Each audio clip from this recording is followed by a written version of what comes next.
the Pumpkin Moon and the Frost Moon.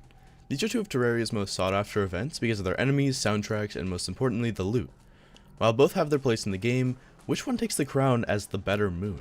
Today, I'll be answering that question through a few categories, putting them head to head to see which is truly better.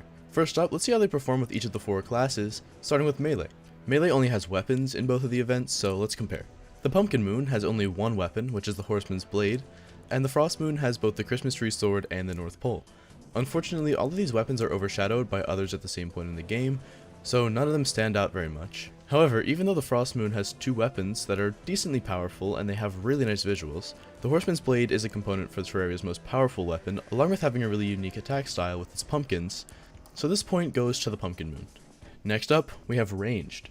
Similar to Melee, the two moons don't have anything but weapons for this class, but not similar to Melee, both feature an impressive 3 ranged weapons each. Starting with the two explosive-based weapons, the Snowman Cannon definitely takes the cake over the Jack-o'-lantern launcher because of its homing ability. It also has a lot more potential for damage because you're going to be hitting a lot more shots. For the gun-like weapon in each of the moons, the chain gun is the undeniable victor in this matchup. It has the ability to use any bullet with its insane fire rate and DPS output, and the candy corn rifle isn't a bad weapon, but it's missing any sort of reason to choose it over the chain gun, plus it can only use one ammo type, which is candy corn.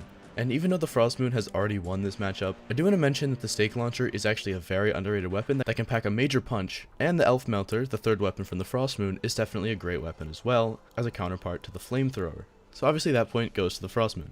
And of course, next up, we have Magic, which only has one weapon from the Pumpkin Moon and two from the Frost Moon, just like the Melee class, but that definitely doesn't make these weapons bad. The Bat Scepter, the Pumpkin Moon representative, has a very decent output, as well as a homing ability. The Blizzard Staff and the Razor Pine, the two weapons from the Frost Moon, are some of the heaviest hitting weapons in the whole event because of the abundance of projectiles that both produce. While the Bat Scepter isn't weak at all, it is simply not enough to take on, of course, the Christmas magic. But finally, we have the Summoner class. If you know these two events, you know that the Pumpkin Moon highly favors summoners, so much so that it has two weapons, an accessory, and a whole armor set that are all really useful for the class.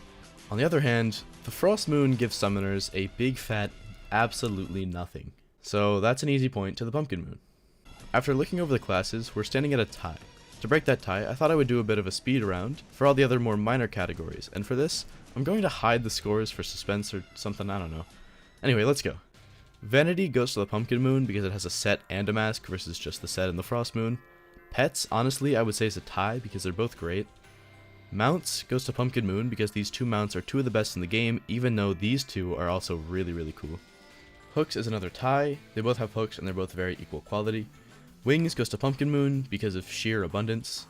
The enemies goes to Frost Moon because of the variety and the theme of them. I think the Christmas look is just a little more interesting than the few colors that are used for every single enemy in the Pumpkin Moon. Music goes to Frost Moon as well for many reasons. I also have it playing in the background right now. And finally, for the last category, the Christmas and Halloween events.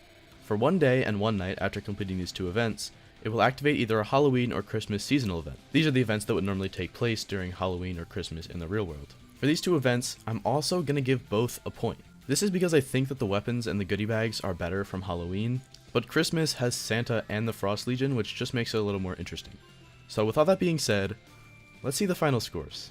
This matchup is ending out with a total of 8 points for the Pumpkin Moon and 7 for the Frost Moon. Obviously some of the scores were opinion based, but in conclusion, whether one is better than the other depends on the class and preference.